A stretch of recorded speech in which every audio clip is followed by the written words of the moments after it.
Assalamu alaikum. Good afternoon, everyone, and welcome to our webinar, the first webinar titled Patient Identification Awareness. I'm honored to introduce my co-host, Dr. Fahad Almutairi, consultant technologist. Dr. Fahad brings extensive clinical and leadership experience in radiology practice with a strong focus on quality, patient safety, and workflow standards. Today, he will share valuable insights in strengthening patient identification practices and reducing preventable errors in clinical settings. Dr. Fahad, thank you for joining us. السلام عليكم ورحمة الله وبركاته. مساكم الله بخير جميعا. Thank you, Mr. Abdulaziz. In the last few months, we are facing some issues related to patient identifications and the quality round by the quality department. They notice there is some difficulty for our staff to identify patient clearly or following the hospital policy. So in the beginning, I will just let you know how we can log in to our policies, and you can review it. You can also take a copies. If you have any question, don't hesitate to call me or call any of our radiology supervisor. First, you can log into the ICT. As you know, it's our portal net. Then go department, standard and performance, services, then policy and procedures. Then just search by patient identifications. You'll find it. It's MCQMD P13s. It's PDF files. You can review the policies. If you have any certain questions, I believe it's answering all the King Saudi University Medical Cities departments questionnaires or any difficulty in facing or applying these policies. Policy already been approved by the quality departments and also by the higher administrations. It's the latest reviews was in 21st of November 2024. That's mean each 2 years it will be reviewed again and will be published. So inshallah within this years we'll review it and we'll see if we have any questionnaires or difficulties in understanding these policies.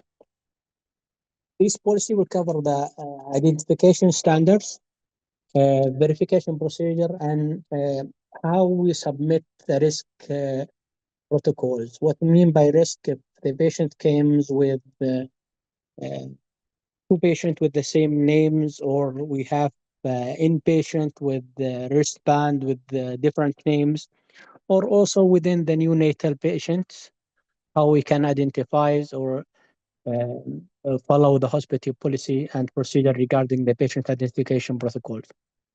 So first, the wristband that we have in the hospital have its own also policies. That means it doesn't just make a wristband, a routine wristband, plastic, and just give it to the patient. No, this band should be white with black text or black color text.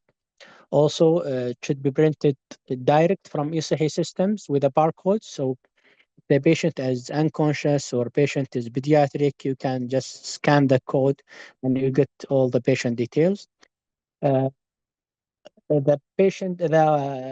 wristband will be applied on the wrist or in the ankles, any patient extremities. And the most important point is this wristband should be remain until the patient discharged. That's mean for the inpatient, it will stay during the whole admission process.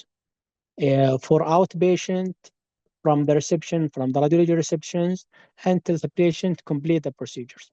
Like if the patient in the middle for procedure, he want to go to take uh, a drink or go for any other procedure inside the hospital, he should keep the wristbands. So how we gonna identify the patient? We have to ask the patient about the fourth names of the patient. That means first, second, third, and fourth or last name. Like for examples, he will talk, my name is Muhammad Ahmed Faisal Al-Utaibi. The second verifications or requirement should be the medical record or the file records. So these two are primary. We don't skip it. If the patient is like having difficulty in remembering the medical record number, we can go to the third identifier, but always will go for both, except if the patient have any situations. The third identifier is the date of the birth. So for this procedure, you should ask the patient, what's your full names, fourth names, and give me the full medical record numbers. And you should clarify if the patient have two numbers, like for King Khalid University Hospital or King Abdulaziz University Hospitals. So you should follow all these protocols. The verification required before any medical administration, including the contrast, for specimen collections in the lab, medical procedure that include the radiology procedure. So any radiology procedure, we should apply this policy before we start the patient. So this is the risk alert. Alert should be, it's a four-step process.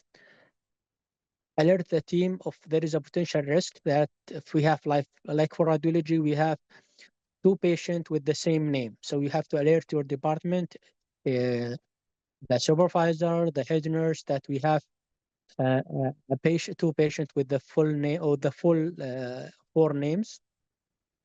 Activate alert notice on the medical records. This is under the responsibility of the head nurse. Also, we have to focus on the medical record numbers because this is the main identifications ID for the patient inside the hospital. Also communicate during handover, like you are handling one patient and like, for examples, in fluoroscopies or in angiography, you are taking the patient from one room to another rooms, like for a preparation room to the scanning rooms.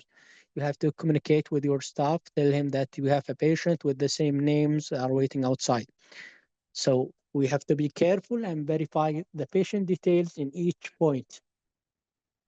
There is the clinical exceptions, like for the wristband, we don't handle the wristband in these situations. Like for emergency, if the patient have amputations, if the patient is using Tawakkalna app verifications, in this case, this procedure are alternative. For regular procedures, our normal patient will do the routines. If the patient like have مثلا quad impotence, like he doesn't have any extremities. So where we keep the wristband, we don't use the wristbands in these situations. We are using the Tawakkalna apps or the national ID. So as we said, these bands will be for normal and adult patient. For the newborn identification procedures, we have to be more careful because a patient is already doesn't get his names. Yeah, he just been born. But the hospital policy are saying this patient is the son of this mother, like baby of Maryam, baby of Huda. That's the protocol of the hospital before they give him his short names. So there will be two wristbands, one on the wrist, two bands, one on the wrist and one on the ankles. And the band must be include the mother phone names, include both medical record numbers and accurate birth and time of deliveries. Also, it should include if this patient is have like a twin, baby one, baby two. So, like said, baby one, Huda, baby two, Huda. So we have to be careful and check the wristbands. If the patient coming from any wards inside the hospital and he's pediatric or newborn without a wristband, don't do the procedure except when you have a very clear clarification from the in charge nurse or the attendant nurse. So you have to be careful when you are doing any radiological procedures. Uh, this is this slide will cover the high risk procedures or error management. High risk procedures, we have to double verification for all the procedures. So it should be double by two staff or by any hospital staff like a nurse and a technologist, two nurses, two technologists, and a nurse and physicians, etc. So any surgery, any blood transfusion, any chemotherapies, and or any radiotherapies. And this include the iodine 131 therapies inside the nuclear medicine. Should be clarified by two staff or two hospital staff. Uh, the error or management response, this is a response for the head nurse or the in charge unit supervisor. Like if we are receiving a patient with a wristband with different names or different details, like there is a wrong with a patient ID, patient number, a patient date of birth, etc. These should be documented in the patient files and should be report as electronic OVRs.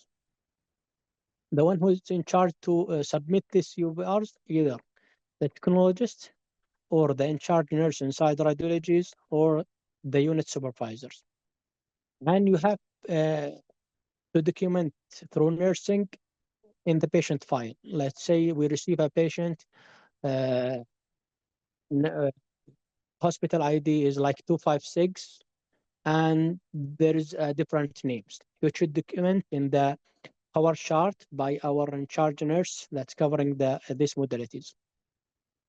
And also we have to implement any prevention strategies like uh,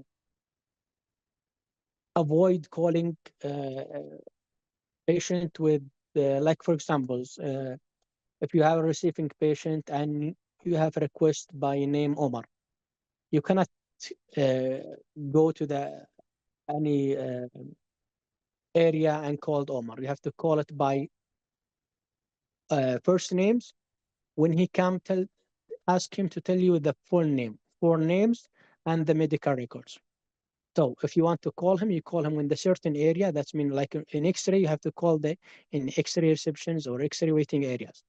You don't call him in the corridor. So we don't know who's working with this corridor with the same names.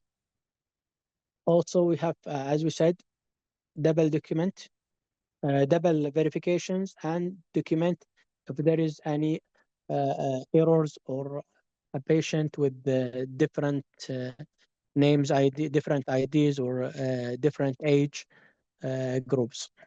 I believe this is what we cover within this policy. So the policy is available with the ICTs. You can go through it. It's very simple. If you receive a patient, just do double check, ask for four names, and ask for medical records.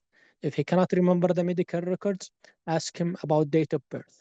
If he cannot remember the date of birth, you can ask him to verify through Tawakkalna apps. For the newborn or newborn coming from the ward, there is a two bands, one on the wrist and one on the ankle. You have to check both bands. Is it with full details, with full correct information about the patient? That's we have what we have covered here in these policies. And thank you, everyone. If you have any questions, you can ask me. Thank you very much, Dr. Fahad, for this informative webinar. I really appreciate your time with us. Thank you, Mr. Abdulaziz. Good luck, everyone.